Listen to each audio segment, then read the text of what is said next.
ಏನು ಹೈಕೋರ್ಟ್ ತೀರ್ಪನ್ನು ಕೊಡ್ತು ಆ ತೀರ್ಪಿನ ಆಧಾರದ ಮೇಲೆ 17A ಕೆಳಗಡೆ ಡೈರೆಕ್ಟ್ ಇನ್ವೆಸ್ಟಿಗೇಷನ್ ಮಾಡಿ FIR ಹಾಕ್ಲಿಕ್ಕೆ ಅವಕಾಶ ಇದೆ ಜಡ್ಜ್ಮೆಂಟ್ ಪ್ರಕಾರ. ಆ ಜಡ್ಜ್ಮೆಂಟ್ ಪ್ರಕಾರ ಈಗ ಆಲ್ರೆಡಿ ನಾನು ಈ ಹಿಂದೆ 31 ಜುಲೈ ಒಂದು ಕಂಪ್ಲೇಂಟ್ ಕೊಟ್ಟಿದ್ದೆ, ಅದಾದಮೇಲೆ ಇನ್ನೊಂದು ಕಂಪ್ಲೇಂಟು, 2 ಕಂಪ್ಲೇಂಟ್ ಈಗ ಆಲ್ರೆಡಿ ನಾನು ಲೋಕಾಯುಕ್ತ SP ಆಫೀಸ್ ಮೈಸೂರು ಇಲ್ಲಿ ಕೊಟ್ಟಿದ್ದೆ. ಈಗ ಜಡ್ಜ್ಮೆಂಟ್ ಬಂದ ಮೇಲೆ ಜಡ್ಜ್ಮೆಂಟ್ ಕಾಪಿನಲ್ಲಿ ಏನು ಅಬ್ಸರ್ವೇಷನ್ ಮಾಡಿದ್ದಾರೆ, ಇನ್ವೆಸ್ಟಿಗೇಷನ್ ಮಾಡಲಿಕ್ಕೆ ಹೇಗೆ ಅವಕಾಶವನ್ನು ಕೊಟ್ಟಿದ್ದಾರೆ, ಡೈರೆಕ್ಟು ಯಾವುದೇ ಪ್ರಿಯರ್ ಪರ್ಮಿಷನ್ ಬೇಕಾಗಿಲ್ಲ, ಇನ್ವೆಸ್ಟಿಗೇಷನ್ ಮಾಡ್ಬೋದು ಅಂತ ಜಡ್ಜ್ಮೆಂಟಲ್ಲಿ ಮೆನ್ಷನ್ ಆಗಿದೆ. ಅದರ ಆಧಾರದ ಮೇಲೆ ಜಡ್ಜ್ಮೆಂಟ್ ಕಾಪಿ ಮತ್ತು ಒಂದು ಕವರಿಂಗ್ ಲೆಟ್ರು ಮಾಡಿ ಇವತ್ತು SP ಅವರಿಗೆ ನಾನು ಕೊಟ್ಟೆ.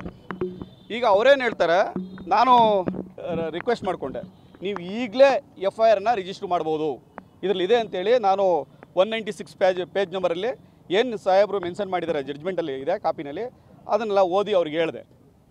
ಈಗ ಅವರೇನು ಹೇಳ್ತಿದ್ದಾರೆ, ಇಲ್ಲ ನಾವು ಕಾಪಿ ಕೊಡ್ತೀವಿ, ಎಂಡಾಸ್ಮೆಂಟ್ ಕೊಡ್ತೀವಿ, ನಾವು ನಮ್ಗೆ ಟೈಮ್ ಬೇಕು ಓದೋಕ್ಕೆ ಅಂದರು. ನೋ ಸರ್, ನಾನೇ ಓದಿ ಹೇಳ್ತೀನಿ ಅಂತೇಳಿ ಓದಿ ಹೇಳಿದ್ವಿ. ಅದಾದರೂ ಸಹಿತ ಅವರು ರೆಡಿ ಇಲ್ಲ. ಈ ಹಿಂದೆ ನಾವು ಕೊಟ್ಟಿರ್ತಕ್ಕಂಥ ದೂರಿನ ಮೇಲೆ ಕ್ರಮ ಕೈಗೊಳ್ಳೋಕ್ಕೂ ರೆಡಿ ಇಲ್ಲ. ಅದನ್ನು ಬೆಂಗಳೂರು ಆಫೀಸಿಗೆ ಕಳಿಸಿದ್ದೀವಿ ಅಂತ ಹೇಳ್ತಾರೆ. ಇವಾಗ ಏನು ಈ ದೂರನ್ನು ಕೊಟ್ಟಿದ್ದೀವಿ, ಇದ್ರ ಮೇಲೂ ಕೂಡ ಅವರು ಏನು ಆಕ್ಷನ್ ಮಾಡೋಕ್ಕೆ ರೆಡಿ ಇಲ್ಲ. ನಾವು ಹೇಳ್ತಾ ಇದ್ದೀವಿ, ಹೈಕೋರ್ಟ್ ಜಡ್ಜ್ಮೆಂಟ್ SOP ಇದೆ ಅಂದರು. SOP ನಿನ್ನೆ ಹೈಕೋರ್ಟ್ ಆದೇಶ ಆದಮೇಲೆ SOP ಎಲ್ಲ ಕ್ಲಿಯರ್ ಆಗಿದೆ. ಅವ್ರು ಯಾವುದೇ ಸ್ಟೇ ಕೂಡ ಇಲ್ಲ, ಸ್ಟೇನೂ ಕೂಡ ವೆಕೇಟ್ ಆಗಿದೆ. As per the high court order ಪ್ರಕಾರ ಸ್ಟೇನೂ ಇಲ್ಲ. ಸೊ ಹಾಗಾಗಿ ಈ ದೂರಿನ ಮೇಲೆ ಈಗ ನಾನು ಕೊಟ್ಟಿರ್ತಕ್ಕಂಥ ದೂರು ಮತ್ತು ಜಡ್ಜ್ಮೆಂಟ್ ಆಧಾರದ ಮೇಲೆ ಈ ಕ್ಷಣವೇ FIR ಮಾಡಿ ಈ ಕನ್ಸರ್ನ್ ಯಾರ್ಯಾರ ಮೇಲೆ ಅಕ್ಯೂಸ್ಡ್ ಅಂತ ನಾವು ಹೇಳಿದ್ದೀವಿ ಅವ್ರನ್ನ ಬಂಧಿಸಲಿಕ್ಕೆ ಅವಕಾಶ ಇದೆ. ಇದೆಲ್ಲ ನಾನ್ ಬೇಲೇಬಲ್ ಅಫೆನ್ಸು. ಎಲ್ಲರನ್ನೂ ಅರೆಸ್ಟ್ ಮಾಡಿ ಇನ್ವೆಸ್ಟಿಗೇಷನ್ ಮಾಡಬೇಕಾದ್ದು it is the duty of the investigation officer.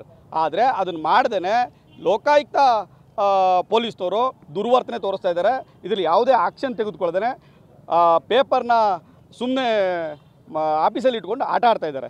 ಇದು ಮುಖ್ಯಮಂತ್ರಿಗಳ ಕೈ ಕೆಳಗೆ ಇವರು ಕೆಲಸ ಮಾಡ್ತಾ ಇದ್ದಾರೋ ಅಂತ ನಮಗೆ ಡೌಟ್ ಬರ್ತಾ ಇದೆ. ಅವರ ಆದೇಶದಂತೆ ಕೆಲಸ ಮಾಡ್ತಾ ಇರ್ಬೋದು ಅಂತ ಅನಿಸ್ತಾ ಇದೆ. ಸಂಬಂಧ ಅದಕ್ಕೂ ಇದಕ್ಕೂ ಸಂಬಂಧ ಇಲ್ಲ. ಯಾಕೆ ಸಂಬಂಧ ಇಲ್ಲ ಅಂತಂದರೆ, ಈ ಜಡ್ಜ್ಮೆಂಟಲ್ಲಿ 17A ಕೆಳಗಡೆ ಡೈರೆಕ್ಟ್ ಇನ್ವೆಸ್ಟಿಗೇಷನ್ ಮಾಡಲಿಕ್ಕೆ ಇನ್ವೆಸ್ಟಿಗೇಷನ್ ಆಫೀಸರ್ಗೆ ಅವಕಾಶ ಇದೆ ಅಂತೇಳಿ ಅದರಲ್ಲಿ ಮೆನ್ಷನ್ ಮಾಡಿದ್ದಾರೆ. ಹಾಗಾಗಿ ಇದು ಯಾವುದೇ ಕೋರ್ಟ್ನ ಪ್ರಿಯರ್ ಪರ್ಮಿಷನ್ ಅವಶ್ಯಕತೆ ಇಲ್ಲ ಅಂತಲೂ ಕೂಡ ಅದ್ರಲ್ಲಿ ಬರೆದಿದೆ ಜಡ್ಜ್ಮೆಂಟಲ್ಲಿ. ಹಂಗಾಗಿ ಯಾವುದೇ ಕೋರ್ಟ್ನ ಪ್ರಿಯರ್ ಪರ್ಮಿಷನ್ ಅವಶ್ಯಕತೆ ಇಲ್ಲ, PCRನ ಅವಶ್ಯಕತೆ ಇಲ್ಲ. ಡೈರೆಕ್ಟಾಗಿ ಇವರೇ ಇನ್ವೆಸ್ಟಿಗೇಷನ್ ಮಾಡ್ಬೋದು ಆ್ಯಸ್ ಪರ್ ಜಡ್ಜ್ಮೆಂಟ್ ಪ್ರಕಾರ. ಹಾಗಾಗಿ ಅವ್ರಿಗೆ ಇದ್ದಂಥ SOPಲಿ ಇದ್ದಂತಹ ಮತ್ತು ಸ್ಟೇ ಇದ್ದಂಥ ಕಾರಣದಿಂದ ತಡೆಯಾಗಿತ್ತು. ಈಗ ಎಲ್ಲ ಅಡೆತಡೆಗಳು ಗೊಂದಲ ನಿವಾರಣೆ ಆಗಿದೆ. ಇವರು ಈಗ ಇಮ್ಮಿಡಿಯೇಟಾಗಿ ನಾವು ಕೊಟ್ಟಿರ್ತಕ್ಕಂಥ ಹಳೆ ದೂರು ಮತ್ತು ಇವತ್ತು ಕೊಡ್ತಾ ಇರ್ತಕ್ಕಂಥ ಪ್ರೆಸ್ ದೂರಿನ ಆಧಾರದ ಮೇಲೆ ಮತ್ತು ಜಡ್ಜ್ಮೆಂಟ್ನ ಆಧಾರದ ಮೇಲೆ FIRನ ಮಾಡಿ ಇನ್ವೆಸ್ಟಿಗೇಷನ್ನ ಮಾಡಬೇಕು.